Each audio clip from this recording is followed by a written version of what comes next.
De l'Évangile de Jésus-Christ selon saint Luc, chapitre 1, versets 1 à 21. Beaucoup ont entrepris de composer un récit des événements qui se sont accomplis parmi nous, d'après ce que nous ont transmis ceux qui, dès le commencement, furent témoins oculaires et serviteurs de la parole. C'est pourquoi j'ai décidé, moi aussi, après avoir recueilli avec précision des informations concernant tout ce qui s'est passé depuis le début, d'écrire pour toi, excellent Théophile, un exposé suivi, afin que tu te rendes bien compte de la solidité des enseignements que tu as entendus. En ce temps-là, lorsque Jésus, dans la puissance de l'Esprit, revint en Galilée, sa renommée se répandit dans toute la région. Il enseignait dans les synagogues, et tout le monde faisait son éloge. Il vint à Nazareth, où il avait été élevé. Selon son habitude, il entra dans la synagogue le jour du sabbat, et il se leva pour faire la lecture. On lui remit le livre du prophète Isaïe. Il ouvrit le livre et trouva le passage où il est écrit « L'Esprit du Seigneur est sur moi, parce que le Seigneur m'a consacré par l'onction. Il m'a envoyé porter la bonne nouvelle aux pauvres, annoncer aux captifs leur libération et aux aveugles qu'ils retrouveront la vue, remettre en liberté les opprimés, annoncer une année favorable accordée par le Seigneur. » Jésus referma le livre, le rendit aux servants et s'assit. Tous dans la synagogue avaient les yeux fixés sur lui.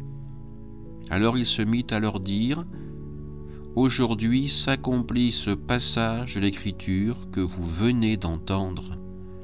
Acclamons la parole de Dieu. » Aujourd'hui, nous assistons au retour de Jésus à Nazareth. Sa réputation le précède et la foule s'interroge. S'agit-il bien du même Jésus qui a grandi dans ce village, le fils de Marie et de Joseph le charpentier? Et cela se ressent dans cet évangile. On scrute Jésus, on veut l'entendre parler, être témoin de sa prétendue sagesse. Jésus va d'abord garder le silence après la proclamation de la parole, comme pour accentuer encore plus l'appétit de l'assistance. Et Jésus ensuite va se servir de cette impatience de la foule, cette foule qui s'attend sûrement à un long prêche.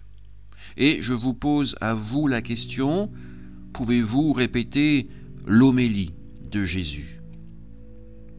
Elle se résume en une seule phrase. Aujourd'hui s'accomplit ce passage de l'Écriture que vous venez d'entendre.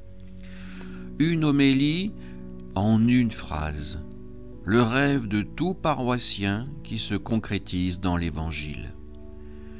Jésus nous montre également que Montesquieu a tout compris quand il a écrit « Quand l'orateur manque de profondeur, il compense par la longueur ». Jésus nous renvoie également à notre faiblesse vis-à-vis de notre inclination à parler à tort et à travers. Et une petite histoire illustre parfaitement cette difficulté de savoir garder le silence. Un homme pieux s'en allait mourir lorsqu'il vit son voisin, Jean, entrer dans sa chambre d'un air triste et humilié et lui dire « Je viens d'apprendre à l'instant que tu es bien mal et je ne puis pas te laisser partir ainsi. Il y a quelque chose qui me tourmente, tu sais ce que c'est. Je me suis toujours laissé aller à dire des méchancetés contre toi. Je ne le faisais pas dans une mauvaise intention, mais j'y prenais un malin plaisir, parce que tu étais chrétien. Je sais que tu en as souffert et que même cela t'a fait du tort. Maintenant, je le regrette de tout mon cœur. Peux-tu me le pardonner ?» Le malade écouta avec émotion et répondit « Oui, Jean, je te pardonne volontiers. Il est vrai que bien des fois tu m'as profondément blessé et que tu m'as fait manquer de travail. Mais c'est passé maintenant. Je suis heureux que tu aies reconnu ton tort, et encore une fois tout est pardonné. J'ai cependant encore un souhait à t'exprimer. Lequel, dit Jean, je suis prêt à tout. Eh bien, je désire que tu prennes mon oreiller de plume et que tu ailles le vider du haut du clocher de l'église. Les assistants se regardèrent avec étonnement et la femme du mourant lui demanda si c'était bien ce qu'il voulait dire. Il fit un signe de tête si sérieux qu'il n'y avait pas à s'y méprendre. Aussi Jean alla s'acquitter de sa singulière mission. Il monta sur le clocher du village, secoua soigneusement l'oreiller et vit toutes les petites plumes emportées par le vent se répandre de tous côtés. Puis il rapporta le sac vide au malade.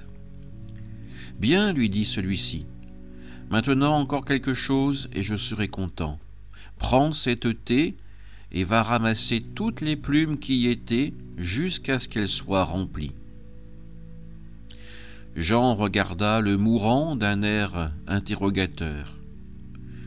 Mais au bout d'un instant, il comprit et baissa les yeux. Puis tristement, il regarda de nouveau son ami qui lui dit encore « Tu vois, Jean, c'est la même chose avec la médisance. Les paroles sont vite prononcées, elles se répandent au loin. Et puis quand on veut réparer le mal qu'on a fait, ce n'est plus possible, c'est trop tard. Je pars sans aucune amertume contre toi, puisque tu regrettes de t'être laissé ainsi aller. Mais le tort que tu m'as fait n'est plus réparable. Que Dieu te garde à l'avenir, et maintenant, adieu. » Jésus est le Verbe de Dieu. Sa parole ne cause jamais de destruction. Elle est là pour faire grandir l'homme, pas pour le perdre, mais jamais Jésus ne l'utilise pour rien. Nous sommes souvent invités à témoigner de notre foi, parfois dans notre famille ou encore avec nos amis. Nous pouvons nous perdre en paroles, alors que Jésus nous invite à aller dire l'essentiel. Viens et rencontre le Fils de Dieu.